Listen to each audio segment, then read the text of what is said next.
ചിരിച്ചു തള്ളേണ്ട ഒരു ചോദ്യമല്ല, വളരെ പ്രസക്തമാണ് ചോദ്യം. ഇതെല്ലാവരും ദൈവം ദൈവം അല്ലാ എല്ലാം പലതും പറയുന്നുണ്ട്. എന്താ ഈ സാധനം? എന്താണിത്? ഇതൊന്ന് പറഞ്ഞതാ. ഇത് റസൂലുള്ളാഹി സ്വല്ലല്ലാഹു അലൈഹി വസല്ലമയോട് ചോദിക്കപ്പെട്ട ചോദ്യമാകുന്നു. ചോദിച്ചത് മറ്റാരുമല്ല, നജറാനിലെ ക്രൈസ്തവർ. നജറാനിൽ നിന്ന് വന്ന ക്രൈസ്തവ പുരോഹിതന്മാരുടെ സംഘം പ്രവാചകനോട് ചോദിച്ചു, നീ അള്ളാഹിനെ കുറിച്ച് പറയുന്നുണ്ടല്ലോ, ആരാണ് നിന്റെ അള്ളാഹ്? ഞങ്ങൾ പറയുന്നു പിതാവും പുത്രനും പരിശുദ്ധാത്മാവും കൂടി ചേർന്ന ഏകദൈവം, ഞങ്ങളുടെ ദൈവം അതാ. നീ പറയുന്ന അള്ളാഹ് ആരാണ്?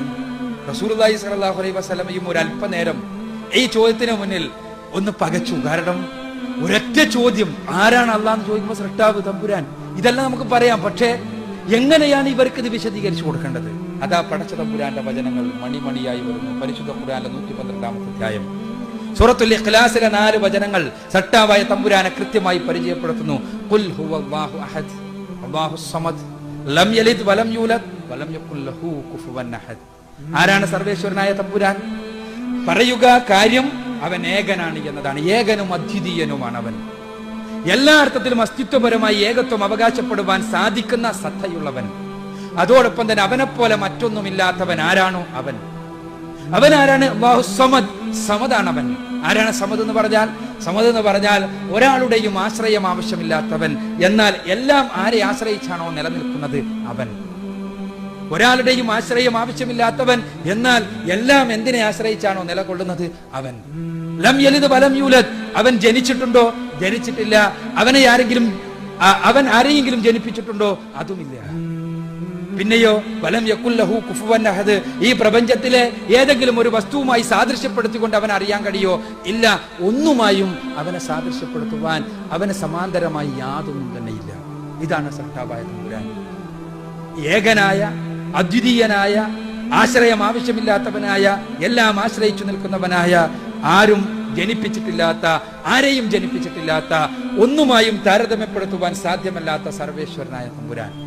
ഈ ക്വാളിറ്റീസ് ഉണ്ടല്ലോ, ഈ 4 ആയത്തിൽ പറഞ്ഞ ക്വാളിറ്റീസ് നിങ്ങൾക്ക് നൽകാൻ കഴിയുക ആർക്കാണോ അവനെ നിങ്ങൾ ദൈവമായി അംഗീകരിച്ചോളൂ, സൃഷ്ടാവായി അംഗീകരിച്ചോളൂ.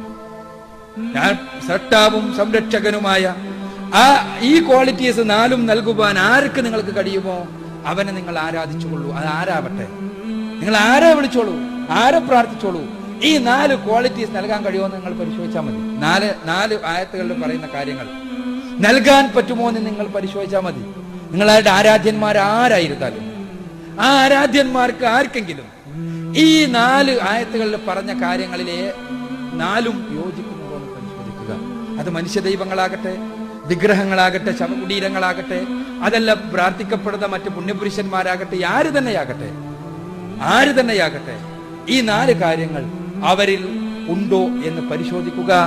ഒരിക്കലും സൃഷ്ടാവായ തമ്പുരാനിലല്ലാതെ, അല്ലാഹുവിലല്ലാതെ ഈ 4 കാര്യങ്ങൾ, ഈ 4 ആയത്തുകളിൽ പറഞ്ഞ കാര്യങ്ങൾ, 4 കേവല കാര്യങ്ങളല്ല, ഇത് 4 ആയത്തുകളിൽ പറഞ്ഞ ഒരുപാട് വിശദീകരിക്കേണ്ട കാര്യങ്ങൾ, അത് ഉൾക്കൊള്ളുന്നതായി മറ്റൊന്നും തന്നെയില്ല.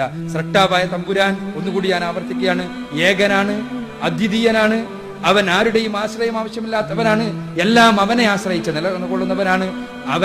അവന്റെ കഴിവുകൾ മറ്റാരിൽ നിന്ന് നേടിയെടുത്തതല്ല. അവൻ ജനിച്ചിട്ടില്ല എന്ന് പറയുമ്പോൾ അവന് കഴിവുകൾ പിത്രാർജിതമായി ലഭിച്ചതല്ല. അതേപോലെ തന്നെ അവന്റെ കഴിവുകൾ മറ്റാർക്കെങ്കിലും പൂർണ്ണമായി അവൻ ദാനമായി നൽകിയതല്ലാതെ പാരമ്പര്യമായി നൽകപ്പെട്ടിട്ടുമില്ല. അവൻ ജനിച്ചിട്ടില്ല. അവൻ ആരെയും ജനിപ്പിച്ചിട്ടുമില്ല.